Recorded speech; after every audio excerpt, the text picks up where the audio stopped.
मूर्तमध्ये आपलं स्वागत आहे। आज आपण आलेलो आहोत लातूर पासून जवळच असलेल्या रुई रामेश्वर येथे आपण आज आलेलो आहोत। आज आम्ही तुम्हाला एक हटके व्हिडिओ दाखवणार आहोत, ज्या व्हिडिओमध्ये आम्ही तुम्हाला आज वेगळे दर्शन घडवणार आहोत। ॲडव्होकेट बळवंत जाधव तुम्हाला माहिती असतील, ते वकिली व्यवसायामध्ये प्रसिद्ध आहेत, तसेच राजकारणामध्ये प्रसिद्ध आहेत, सामाजिक कार्यात देखील ते प्रसिद्ध आहेत। आज त्यांच्या एका आगळ्या वेगळ्या शेतीच्या विषयासंदर्भामध्ये आज आम्ही तुम्हाला व्हिडिओ दाखवणार आहोत। चला तर आपण आज भेट देत आहोत तुम्हाला बळवंतराव जाधवची। नमस्कार, मी गोपाळ कुलकर्णी, माध्यम वृत्तसेवा।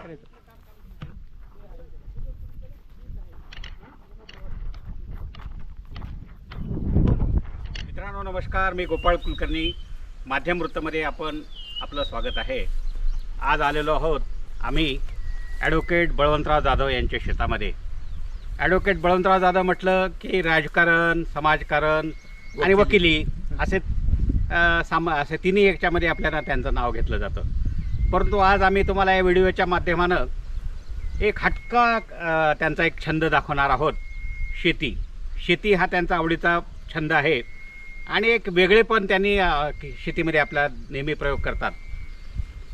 सोयाबीनचा पेरा केला की सगळे शेतकरी सोयाबीनच्या पाठीमागे लागतात।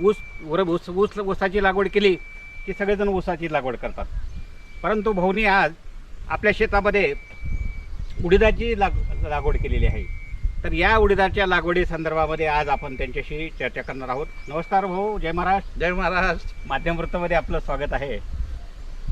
आज म्हणजे हे कसं काय, म्हणजे उडीद पेरण्याचं तुमच्या डोक्यात कसं काय आलं? उडीद हे पीक आहे, नगदी पीक आहे आणि आपल्याकडे शेतकरी म्हणजे त्या मेंढरासारखं एकानं उडी मारली की सगळे सोयाबीनला प्रॉब्लेम एवढे येऊ लागले, काढायला प्रॉब्लेम, पुन्हा मजुरीचा प्रॉब्लेम, मजूर मिळत नाहीत, तडकतात पण ते होत नाही। आता उडीद कसं आहे 15 ते 20 दिवस आधी येतं। हो का? म्हणजे सोयाबीनच्या 15 ते 20 म्हणजे लेबर भेटतात। आता पाऊसमान चांगला आहे, जर ऊस करायचा झाला तर कारखान्याला नोंद आधी लागणं गरजेचं आहे। त्याचं नियोजन केलं पाहिजे। शेतकरी यामुळं अडचणीत नाही की पिकत नाही, नियोजनाअभावी नियोजन नाही आणि बाजारपेठ आमच्या हातात नाही। शेतकरी यामुळे आहे की त्याचा माल त्याच्या हाताने विकला जात नाही म्हणून अडचणीत आहे। पिकवतो तो, कष्ट करतो, सगळं चांगलं आहे। आता सगळे सोयाबीन करताना मी उडीद केलं, माझं बाजार सगळ्याच्या आधी निघणार, निघाला तर जो भाव मिळेल कमी जास्त, यील्ड कमी आहे चालेल, भाव जास्त आहे। सोयाबीन इतकं यील्ड नाही म्हणजे उत्पन्न नाही, पण माझं शेत 15 दिवस आधी सोयाबीनपेक्षा 15 ते 20 दिवस आधी रिकामं होणार। मी त्या 15-20 दिवसात मेहनत करून घेणार। लोक सोयाबीन काढून ऊस लावणार आहेत, मी त्यांनी सोयाबीन काढायच्या वेळेस माझ्या ऊसाची नोंद कारखान्याला होईल आणि पुढल्या वर्षी माझा कारखान्याला ऊस जल्दी जाईल। हे नियोजन आपण जर केलं तर जसं नियोजन राजकारणात आहे, वकिलीत आहे, तसं इथंही केलं पाहिजे। शेतकऱ्यांनी आपल्या ह्या सगळ्या नियोजनाचा फायदा घेऊन, सगळ्यात महत्त्वाचं बाजारपेठ जोपर्यंत शेतकरी आपल्या हातामध्ये घेत नाही तोपर्यंत आमचे शेतकऱ्याचे हाल हे होणार आहेत। किती लावलंय भाऊ तुम्ही? 10 एकर सोयाबीन आहे. आणि इथं मी हे उडीद. हा उडीद लावलेला हा. आहे. तुम्ही बघत असाल ही चिंच आहे. वर्षाला मी हा. 1 लाखाच्या चिंचा विकतो, स्वतः विकतो. देखाव तर. 1 लाखाच्या चिंचा विकतो मी वर्षाला. हां हां. कसं आहे, तुम्हाला नियोजन तुमच्या माला, शेतकऱ्याच्या मालावर हे बेटा, शेतकऱ्याचा माल विक्री करून बागवान एसी मध्ये फिरतो, आडत्या एसी मध्ये बसतो.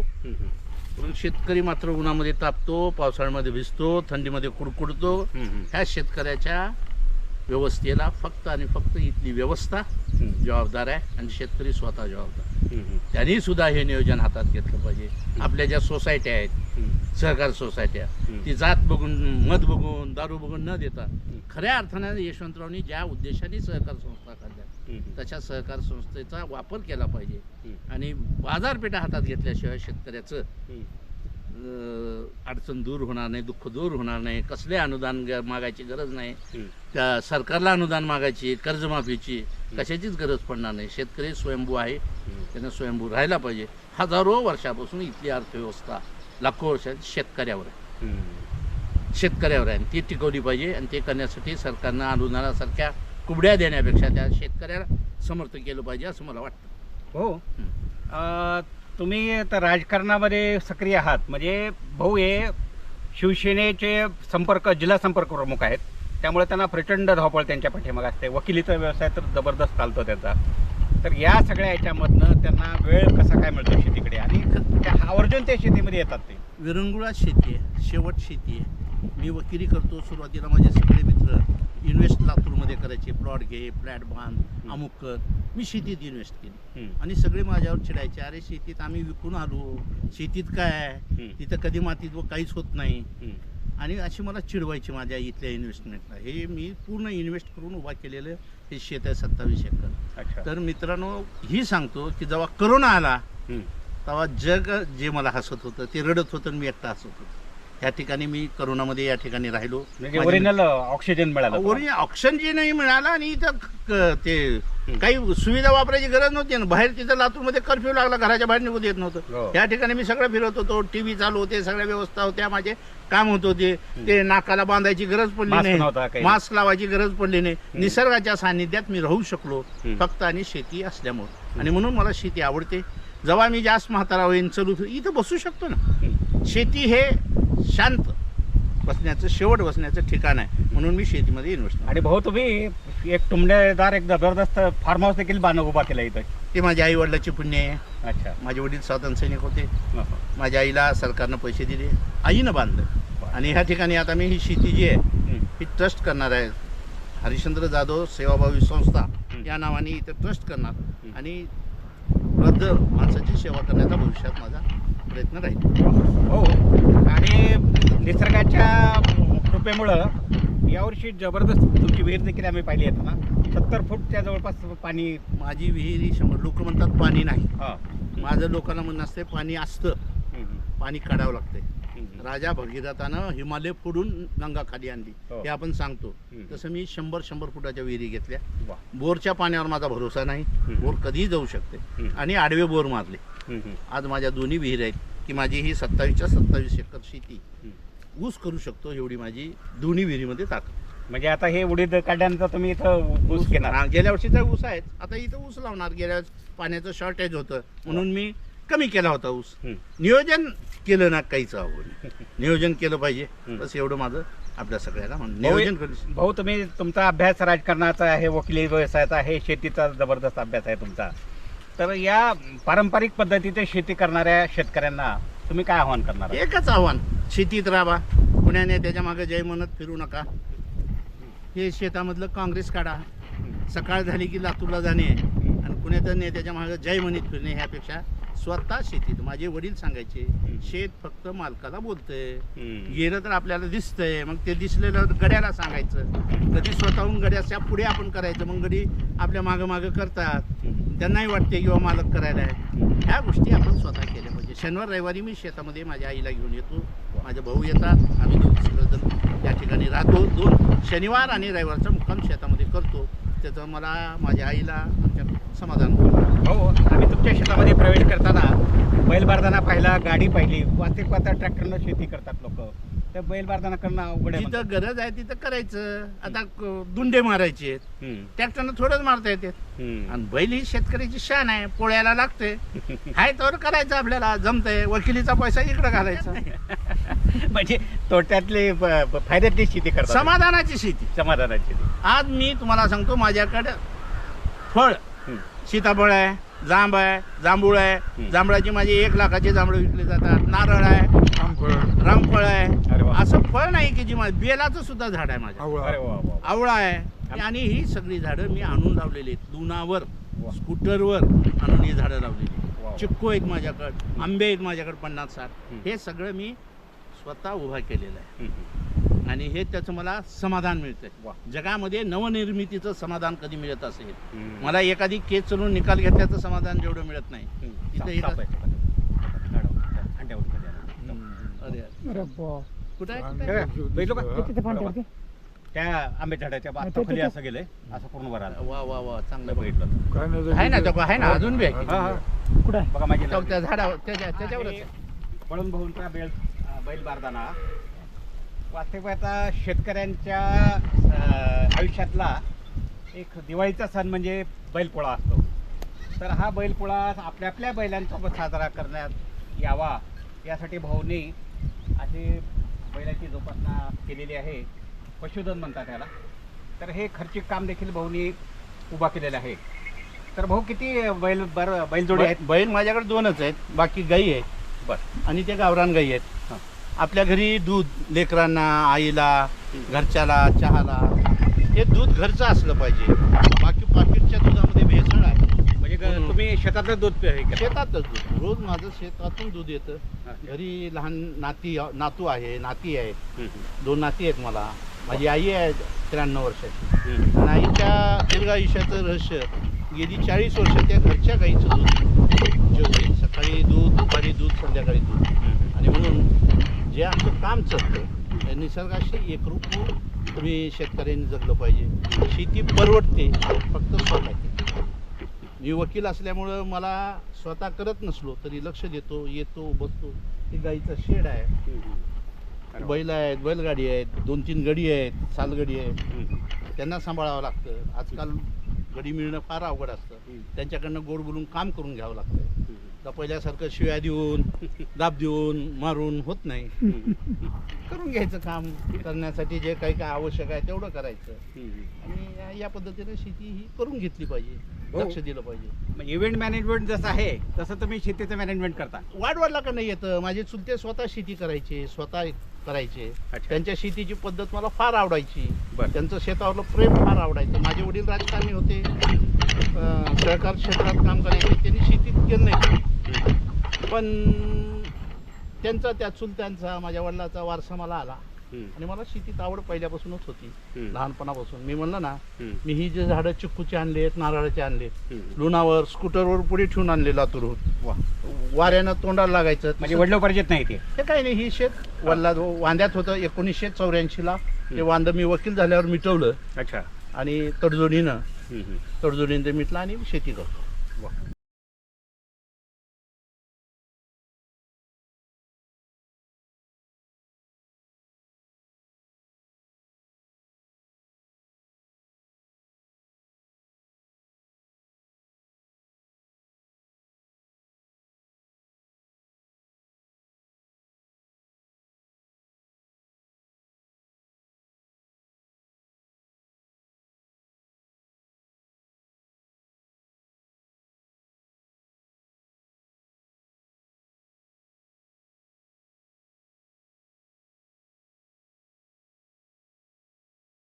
वनराईमध्ये या वनराई उभा करण्यामध्ये, नंदनवन उभा करण्यामध्ये भाऊंचा सिंहाचा वाटा म्हटल्यापेक्षा त्यांचा फार मोठा वाटा आहे.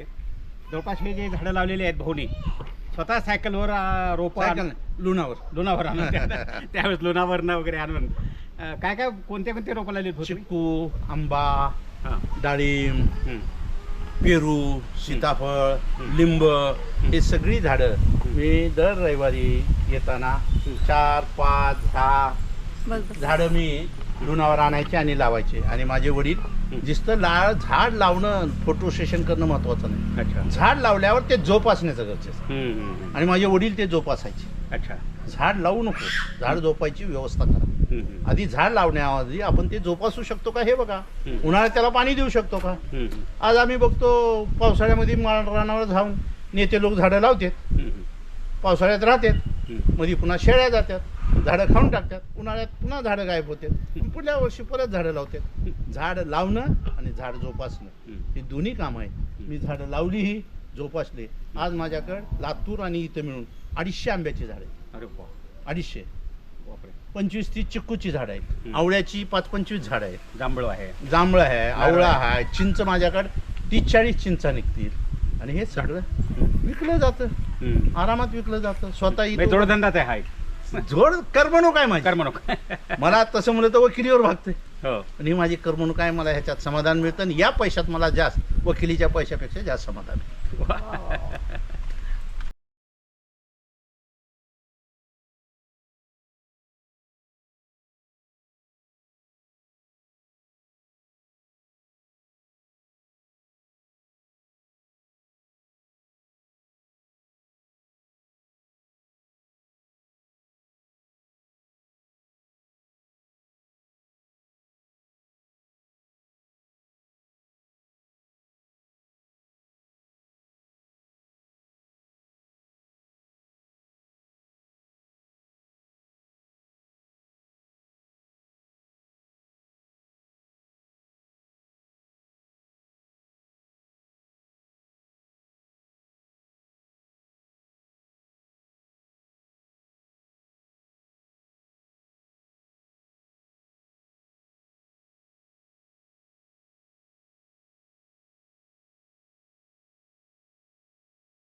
नाव भाऊ जाधव आणि अर्जुन भाऊ जाधव दोघांचे नाव. ॲडव्होकेट बळवंतराव जाधव व अर्जुन भाऊ